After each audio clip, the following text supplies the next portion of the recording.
Welcome to Pratap classes. दोस्तों, Pratap classes के YouTube channel पर आपका स्वागत है। तो आज है 20 जून 2022 और 20 जून 2022 के जितने भी इंडिया और वर्ल्ड के जो करंट अफेयर्स के क्वेश्चन बनते हैं तो आज उनका डिस्कशन करेंगे। पूरा वीडियो ध्यान से देखना और लास्ट में आपसे क्वेश्चन पूछूंगा जिसका जवाब आपको कमेंट बॉक्स में देना होगा। तो सभी विद्यार्थियों को गुड मॉर्निंग। स्टार्ट करते हैं आज 20 जून 2022। और जो भी विद्यार्थी हमारे इस चैनल पर नहीं है तो चैनल को सब्सक्राइब कर लें और इसके पास लगे बेल आइकन का घंटा दबा लें ताकि हम जैसे वीडियो अपलोड करें उसका नोटिफिकेशन आप तक पहुंच जाएगा। वीडियो लाइक शेयर करते रहना। पीडीएफ आपको इसकी टेलीग्राम पर प्रताप क्लासेस सर्च करके वहां से आप डाउनलोड कर सकते हो और इस वीडियो के डिस्क्रिप्शन में भी टेलीग्राम का लिंक है, वहां जाकर भी इसकी पीडीएफ आप डाउनलोड कर सकते हो। तो स्टार्ट करते हैं। यस्टरडे रिवीजन देखिए एक बार।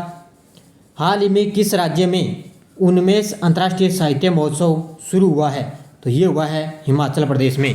तो अभी हाल ही में क्या है, 19 अंतर्राष्ट्रीय साहित्य महोत्सव शुरू हुआ है हिमाचल प्रदेश में। हाल में भारतीय प्रेस परिषद के अध्यक्ष के रूप में किसे नियुक्त किया है? तो भारतीय प्रेस परिषद के अध्यक्ष के रूप में नियुक्त किया है रंजना प्रकाश देसाई को। इसको अभी ये हमारे जो पूर्व मुख्य न्यायाधीश थे रंजना प्रकाश देसाई, इनको भारतीय प्रेस परिषद के अध्यक्ष के रूप में नियुक्त किया है। हाल ही में किस राज्य ने एन्नम एंजुथम योजना शुरू की है? तो ये की है तमिलनाडु ने। इसने तमिलनाडु राज्य ने एन्नम एंजुथम योजना शुरू की है। नेक्स्ट क्वेश्चन देखो। हाल ही में किस देश में युवा सांसदों का 8वां वैश्विक सम्मेलन आयोजित हुआ है? तो युवा सांसदों का 8वां वैश्विक सम्मेलन आयोजित हुआ है मिस्र में। किस देश में? मिस्र में। हाल ही में वर्टिकल एक्सिस विंड टर्बाइन और सोलर पीवी हाइब्रिड सिस्टम किस हवाई अड्डे ने लॉन्च किया है? तो ये किया है मुंबई ने। किसने? मुंबई का हवाई अड्डा है छत्रपति शिवाजी महाराज अंतर्राष्ट्रीय हवाई अड्डा, उसने अभी क्या है सोलर पीवी हाइब्रिड सिस्टम है लॉन्च किया है। हाल ही में यूपीए और रुपए कार्ड अब किस देश में चलेंगे? तो ये चलेंगे फ्रांस में। किस देश में? फ्रांस में अभी चलेंगे। हाल ही में आईएमडी का विश्व प्रतिस्पर्धात्मक सूचकांक 2022 में भारत कौन से स्थान पे है? तो भारत है 37वें स्थान पे। कौन से स्थान पे है? 37वें स्थान पे। तो ये हमारा यस्टरडे रिवीजन था। स्टार्ट करते हैं आज की हमारी क्लास। पहला क्वेश्चन देखिए। हाल ही में दुनिया का सबसे बड़ा पौधा किस देश के तट पर खोजा गया है? तो दुनिया का अभी हाल ही में क्या है सबसे बड़ा पौधा किस देश की तट पर खोजा गया है? ये खोजा गया ऑस्ट्रेलिया की तट पर। इस पर है ऑस्ट्रेलिया के देश में। देखो, पश्चिमी ऑस्ट्रेलिया के तट से दूर उथले पानी में दुनिया के सबसे बड़े जीवित पौधे की खोज की गई है। तो ये ध्यान रखना भी पश्चिमी ऑस्ट्रेलिया के तट से दूर है उथले पानी में दुनिया के सबसे बड़े जीवित पौधे की खोज की गई है। विशाल समुद्री घास, एक समुद्री फूल वाला पौधा जिसे पोसिडोनिया ऑस्ट्रेलिया के नाम से जाना जाता है। ऑस्ट्रेलिया के प्रधानमंत्री है एंथनी अल्बनीज और ऑस्ट्रेलिया की राजधानी है कैनबरा। तो ये ध्यान रखना, अभी अच्छी तरह से इसको पढ़ लेना। तो अभी दुनिया का सबसे जीवित पौधा की खोज की गई है पश्चिमी ऑस्ट्रेलिया में। नेक्स्ट क्वेश्चन देखो। हाल में राष्ट्र बालिका पंचायत का सफल आयोजन शुरू करने वाला राज्य है? तो अभी हाल ही में क्या है बालिका पंचायत का सफल आयोजन शुरू करने वाला राज्य है गुजरात। कौन सा राज्य है? गुजरात राज्य। देखो मुख्य तथ्य, गुजरात के कच्छ जिले का कुनरिया गांव बालिका पंचायत आयोजित करने का एक अनूठा विचार लेकर आया है। तो ध्यान रखना, इस बालिका पंचायत का पहला चुनाव सफलतापूर्वक हो चुका है। तो ये ध्यान रखना होता क्या है। देखो, इसमें क्या है पंचायत के लिए 10 से 21 वर्ष की आयु की युवा महिलाओं ने चुनाव लड़ा था। कितनी? 10 से लेकर 21 वर्ष की आयु की चुनाव लड़ा, जो गांव में किशोरियों और महिलाओं से संबंधित मुद्दों को उठाएगी। तो ये ध्यान रखना, संबंधित मुद्दों को उठाएगी। और अभी इसकी गुजरात के कच्छ जिले का कुनरिया गांव है जहां से बालिका पंचायत को आयोजित करने का एक विचार आया है। नेक्स्ट क्वेश्चन देखो। हाल ही में अंतर्राष्ट्रीय पिकनिक दिवस 2022 कब बनाया गया है? तो हाल ही में अंतर्राष्ट्रीय पिकनिक दिवस 2022 कब बनाया गया है? 18 जून को। कब बनाया गया? ये 18 जून को। देखो, अंतर्राष्ट्रीय पिकनिक दिवस हर साल 18 जून को मनाया जाता है। पिकनिक शब्द की उत्पत्ति संभवतः फ्रांसीसी शब्द से हुई है, विशेष रूप से पिकनिक शब्द से हुई है। तो ध्यान रखना, जीके की तरह ये क्वेश्चन बनता है भी पिकनिक शब्द की उत्पत्ति है जो फ्रांसीसी भाषा से हुई है। और ध्यान रखना, हर साल ये 18 जून को मनाया जाता है। नेक्स्ट क्वेश्चन देखो। हाल ही में कौन सा देश पहली बार नाटो शिखर सम्मेलन में भाग लेगा? कौन सा देश है पहली बार नाटो शिखर सम्मेलन में भाग लेगा? तो ये लेगा जापान। कौन सा देश लेगा? जापान देश। देखो मुख्य तथ्य, जापान के प्रधानमंत्री फूमियो किशिदा मैड्रिड में इस महीने होने वाले नाटो शिखर सम्मेलन में भाग लेंगे। तो ध्यान रखना, जापान के प्रधानमंत्री कौन है? फूमियो किशिदा मैड्रिड, और इस महीने में होने वाले नाटो शिखर सम्मेलन में भाग लेंगे। अब नाटो का गठन कब हुआ? 4 अप्रैल 1949। कब हुआ था? 4 अप्रैल 1949। नाटो का मुख्यालय है ब्रुसेल्स, बेल्जियम। नाटो के महासचिव कौन है? Gents Stoltenberg.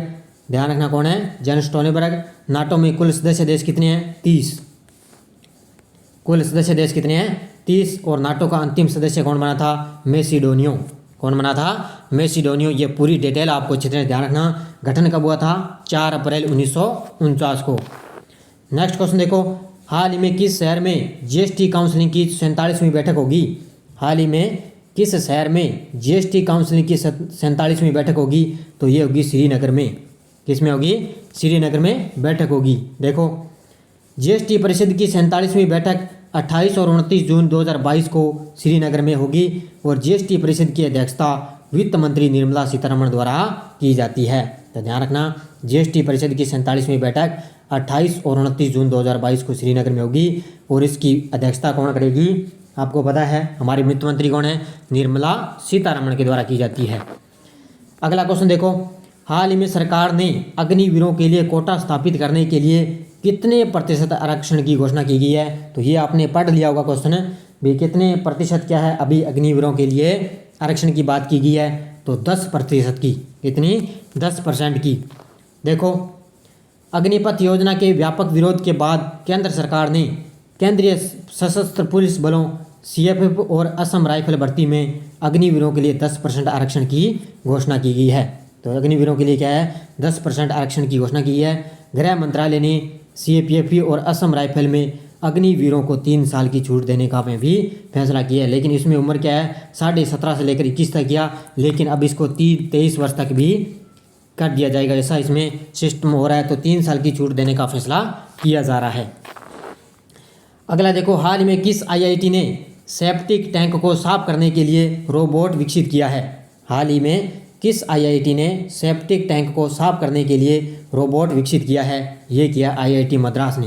किसने किया है? आईआईटी मद्रास। देखो, भारतीय प्रौद्योगिकी संस्थान आईआईटी मद्रास ने मानव हस्तक्षेप के बिना सेप्टिक टैंक को साफ करने के लिए एक रोबोट विकसित किया है। होमो एएसपी नाम की 10 इकाइयों को पूरे तमिलनाडु में तैनात करने की योजना है। तो 10 इकाइयों को क्या है? पूरे तमिलनाडु में तैनात करने की योजना है।